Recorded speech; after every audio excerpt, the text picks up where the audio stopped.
my name is Kaylin, and in this video I'm going to be talking about my Disney College Program Character Performer Audition experience.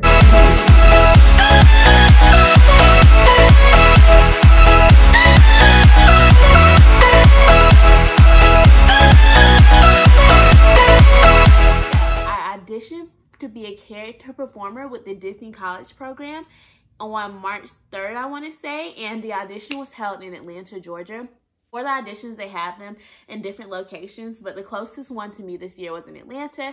So I live in South Carolina. I left at about 3:30ish just so I can have extra time to get there in case of traffic or anything of that sort.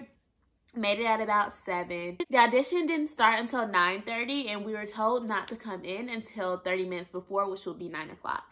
So at about 8:45, I started seeing people walking in and lining up. So I went ahead and got out the car and lined up as well. And it was already a good bit of people there. And everyone was super friendly, just standing in line, talking. And then after about 5-10 minutes, maybe around 9 o'clock, one of the ladies from the audition with Disney, she came out, told us to go ahead, grab our stuff, get in the line, and she was going to take our name and give us our numbers. So I think she took the first 60 people. I was number 26, and we went in the room. I'm not sure what happened to those after 60. I'm sure they just went into another room or maybe waited until we were done with our audition for them to go ahead and come in with their audition. So don't worry, you won't be like turned around if you're after the 60th person or anything like that. Everyone gets a chance to audition. But after we got our numbers, we went into the room. It was held at a dance studio. So we went into the room and we put our stuff down. We stretched a little bit while everybody else was getting their numbers. And then they came in, told us to go to a website, grab our phone, and basically just check in. So that was their way of knowing who's there, our way of checking in. So they put our name, we had to take a picture of ourselves, and we had to give our number. After that, we put our phones up, started stretching some more, waited for everyone to get done. And then the choreographer went ahead and came in. Choreographer and the lady who was over it, really everybody who was a part of this was just super nice, super friendly. So the choreographer got us up, she got us up and moving, and we went ahead and got started. She taught us the first dance, which was more like a parade march. It wasn't a hard dance or anything like that. Just a few steps, some grapevines, some arm movement, stuff like that. Really, really simple. You definitely did not have to be the best dancer or really have any dance experience to be able to get that. It was pretty simple. Yeah, it was really fun, really easy. We learned it really, really quick. It was just maybe 3 or 4 8 counts. I know some people have posted that dance on YouTube, so if you're really interested, you can just look it up and find it. But yeah, really simple, really easy dance. And once we got that, they briefly talked to us about animations. And so what animations is, what you usually see characters doing. You know, they wave. During a parade, they may do a heart, they may blow a kiss, they may point at your pin that you have on. The way that characters interact with the audience. So you had to think, if I'm a friend with the character, what would that character be doing during the parade? And you would have to execute that for 1 8 count before we moved into the dance. So we worked a little bit on animations, got everyone kind of comfortable with it, because you can feel really weird the first time that you do them. You're gonna feel goofy, you're gonna feel weird, you're gonna feel like you look crazy, but it's really fun. That's what you're supposed to look like, because when you see Pluto waving in a parade, he's not waving like that, he's waving like that, really big, getting your attention. It's supposed to be extra, over the top. That's the point of animation. So we went over that, got a little bit more comfortable with that, and we went over the dance or parade march maybe about 1 more time, and then they had us line up. They lined us up in about groups of 4 or 5, so it will be numbers 1, 2, 3, 4, and then 5, 6, 7, 8, 9, 10, 11, 12, go on like that. And each group would do 1 8 count of the animation. Then right after that 8 count, move into the dance. You would do that across the floor until you made it to the end of the floor. Then you moved out of the way super quick. The next group went on. So it was really continuous, really quick. And after everyone got done, the casting director said, all right, sit down. While we were performing, she had her laptop. She was looking at us, making notes on her laptop, I guess. Yeah, when the last person got finished, or the last group got finished, she said, go ahead, sit down in the middle of the floor, which I was really shocked because I thought maybe she was going to have to take some time to look over it, talk to someone, but no, she was on the move. They have their stuff ready. They move quickly. They move efficiently at Audition. So that was really interesting to me and really shocking. So she went ahead and gave us her spill on, you know, if your number, she's going to call out a list of numbers. If your number isn't called, that means you are no longer in consideration to be a character performer. But that doesn't mean that you did anything wrong. That doesn't mean you had a bad audition. That doesn't mean you can't dance or anything like that. You may just not be what they're looking for that day or at that time. So oftentimes they're looking for something specific. So if you're no longer in consideration, that probably doesn't mean you did anything wrong. So basically just don't rack your brain over it. Don't spend hours thinking, oh, what could I have done better? Or I did so bad, I messed up, I did terrible. No, I promise you can mess up and still make it to the next round. Really all they want to see is that you're smiling, you have that big energy, and you're happy to be there and you're trying. So you definitely don't have to be perfect. But anyways, she gave us that spill and informed us that she's going to call out a list of numbers. And if she calls your number, that means that you did make it to the next round and you are in consideration to be a character performer. So she went ahead, called the numbers, and luckily she called out my number. I was 26. That was really, really exciting. And when she got done calling out the numbers, she thanked everyone for coming and asked those whose number wasn't called to go ahead and get your stuff, you know, have a great day and whatnot. And so we had about a 5-10 minute break while people were gathering their stuff and taking a break, catching their breath, you know, going over the excitement, everything like that. And it happened, that first part happened really, really quick. The audition started at 9:30, and I looked back at my text messages. I had texted my parents and told them that I made it to the second round at 9:43. That means that we went over animations, we learned like 3, 4, 8 counts of that parade and of the parade dance or march. And we performed for the casting director all within 13 minutes. So that's just how quick that it went. And it's more because the dance or the parade march was really simple. Like I said before, you don't have to be a professional dancer or anything to get that. They're really just trying to see your energy, maybe your coordination a little bit, but it's okay if you messed up. It was no biggie. While we were waiting, everyone started talking, kind of grouping up. It's really easy to meet people there and find people to talk to. Most people at these Disney auditions are going to be really nice. They're all really excited. You're all there pretty much for the same reason, so it's really easy to talk to people there. And you can really meet great friends and people who may end up being your friends during your program there as well. So after we caught our breath and the casting director and choreographer came back in, they got us up and it was time to start round 2.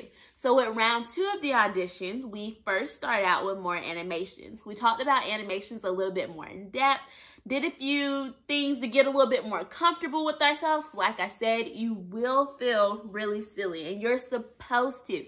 If you don't feel silly or if you're doing small movements, you're not doing it right. You need to feel ridiculous. You need to feel crazy while you're doing it. So we got a little more acclimated to that. We got to look at ourselves in the mirror, laugh, let loose. It was really fun. So then you get a scenario that you're supposed to animate. So for us, for example, I think we were supposed to be like regular people, well, superheroes, but we were just waking up. It was early in the morning or something. And then we got that alert that we had a situation we needed to go save or solve. And we had to jump into superhero action or that superhero mindset and go do whatever our superpower was. So it was really a lot of leeway for us to choose what we wanted to do and to be creative. Your superhero could be baking cakes. That could be what your superhero power is. Your superhero could have been just brushing their teeth that morning and then they get that sound or hear that alert or whatever the case may be and have to go put on their clothes. It's really up to you. So for me, for example, I think my superhero was walking, taking a stroll in the park, you know, walking. Of course, much bigger than this, but you know, really walking, all that. And then they hear a sound, so really extra like that. And you spin and jump into your superhero uniform and you go do whatever the superpower is. So I think mine was like saving someone from a burning house or something like that, but it's completely up to you. And it changes for each audition, by the way, so don't think that this will be your scenario for your audition. That was just it for us, but they have different similar scenarios, I assume. But regardless, you'll be doing an animation from a scenario that they give you. So you do that for about 2 8 counts. They gave us really cool like superhero music to do it. And then we moved into the second dance that we learned. So, like I said, that first dance, really easy, really simple, just a few marches, maybe one little easy turn, really simple. The second dance, not so simple, okay? But it wasn't that at all. I've been dancing from like the age of 3 to 18, so I definitely have, you know, some rhythm. Am I a professional dancer? No. I actually stopped dancing at about in 7th grade, and I was cheering from 4th grade up to my 12th grade year. So, like I said, I got a rhythm. I know how to catch a beat, but I am no professional dancer or anything like that. And it has been 2 years, roughly, since I've been cheering and dancing and things of that sort. So, I quickly learned that my stamina is not what it used to be at all with that dance, but that's okay. We were all like panting and sweating and oh my gosh, but it was fun though. It was fun. And I think that dance is made to be much harder, so they know most of us are going to mess up. No problem, no pressure, don't feel bad. It was actually pretty funny, really fun. Just give it your all. And the main thing to that is when you mess up, just keep smiling. Don't let it take over your facial expressions or anything like that, because everybody was messing up pretty much. So that one took about 30 minutes to learn, I want to say. It took a much longer time than that first dance because it was many more 8 counts. I was waiting for her to say, okay, this is the last 8 count. It seemed like it took forever, but we were finally done. And it wasn't even that it was that hard, though. It was hard. It was more like it was hard to remember all of those steps and 8 counts in such a short period of time, I think. Or at least that was my issue, I feel like. But it wasn't too crazy. It kind of just felt like a high intensity Zumba class. Kind of felt like boot camp too, but a fun boot camp. So like I said, don't worry, really fun. So after we learned the dance, we went over it a few more times, felt a little bit more comfortable with it. She had those who were in the front move to the back move to the front, so you could see her better, she could see you better. So if you have any questions at your audition, just throw your hand up. They are there to help. They're really, really sweet. The people around you are sweet. They'll help too if you need help. And so then she also had us split in half. So one half went over to the side while the other half went ahead and performed their animation and dance. This wasn't to perform it in front of the casting director. That was just to get a few more practice runs in to feel a little bit more comfortable and have more space. And then we switched, so the other half came in and did it as well. We also had the other half give feedback while they were watching, and that was really helpful as well. Positive feedback as well as constructive feedback too. So it was mostly just like, be bigger with your animation, be bigger with your movements, that type of thing. And then we switched and did the same thing. So after doing that a few times, we were pretty much finished with learning. It was time to do it in front of the casting director. And so the casting director came back in front of us and informed us, you know, if you made it to this round, you are in consideration to be a character performer. So she said that she was going to call some people to say it afterwards. That doesn't mean that you're not in consideration if you don't get called. That just means they've seen everything that they've needed to see from you and you're good for the day. Most of the time, if you stay for a 3rd round, from what I've heard, that means that they are considering you to be friends with a face character, or they are considering you to be a parade performer. So you may do another dance, or you're a really good dancer, you did good at that intermediate dance. So that's usually what that means for the 3rd round from what I heard. So she thanked us for coming, told us she hopes we have a great time. And then we got our stuff, we went outside and we lined up in numerical order. And there were actually only about 28 of us. I'll say 30 just in case I missed some. About 30 of us made it to the 2nd round. So half of us, so there was 60 of us first, so about half of us were cut after that 1st round. So then in about groups of 6 or 8, we walked into the room and we performed 1 or 2 8 counts of the animation and then moved into our intermediate dance. And it was like some people in the front row, some people in the back row. We did the animation and dance once and then we switched. So back row to the front row to the back.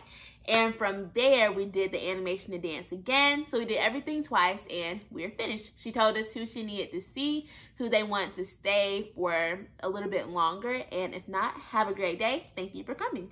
And so that was pretty much the entire audition experience. When I left, it was 11:43. The audition started at 9:30. So the whole process for me took roughly about 2 hours, not long at all. I didn't even feel like it was that long anyway. I didn't realize that until I looked back at my text messages to see how long it took. And I was like, wow, that was 2 hours. I thought it was maybe 45 minutes. It was so quick. It was so much fun. You didn't feel any pressure. You didn't really, or I didn't really feel nervous at all because the environment was just so much fun. When we were performing for the casting director, especially during that first round when everybody was in the room, if you weren't performing, you were cheering others on, you were yelling, you were clapping. It was such a good environment. So much fun. I really, really, really recommend you auditioning if you're even thinking about it. Do it. It's just a fun experience. Do it, do it, do it.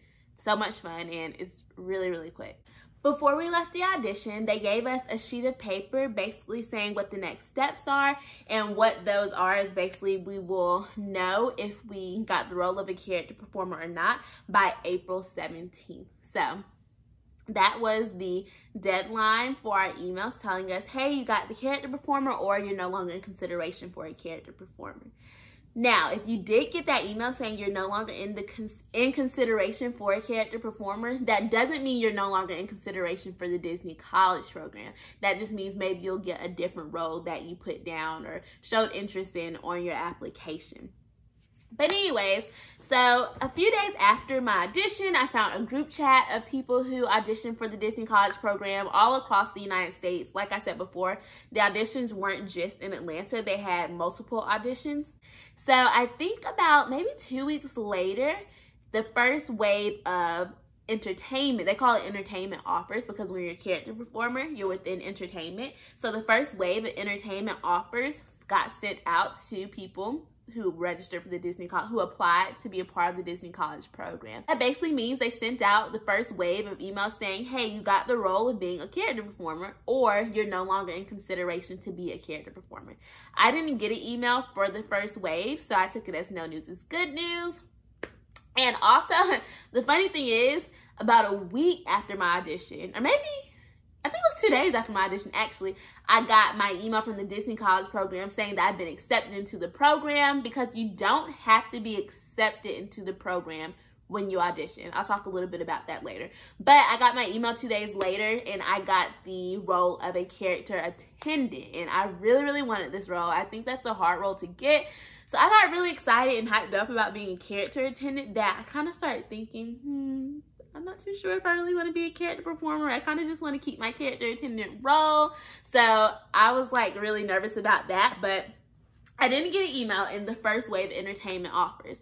And then about a week later, that's when the coronavirus, unfortunately, you know, kind of got really serious in the United States, and Disney shut down, and they sent their current college program participants home.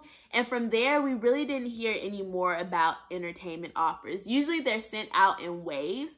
And so no more waves came because, you know, everything was kind of up in the air. Things were shutting down. And so by April 17th, which is the date we were supposed to hear by, we still didn't hear anything. No one got an email. Some people had already emailed Disney asking for their status with their audition, and Disney emailed back saying they were no longer in consideration. So we weren't too sure if that meant everyone was no longer in consideration or maybe just those people. But like I said, April 17th, we were waiting all day for an email. Unfortunately, didn't get one, but completely understandable with everything that's going on. And 2-3 days later, we all did get an email saying, I'm pretty sure everyone was no longer in consideration for character performer, if I'm not mistaken. I didn't hear anyone else getting accepted on that date or after that first wave. I'm not saying no one did, but I didn't hear about anybody getting accepted. If you did, congratulations.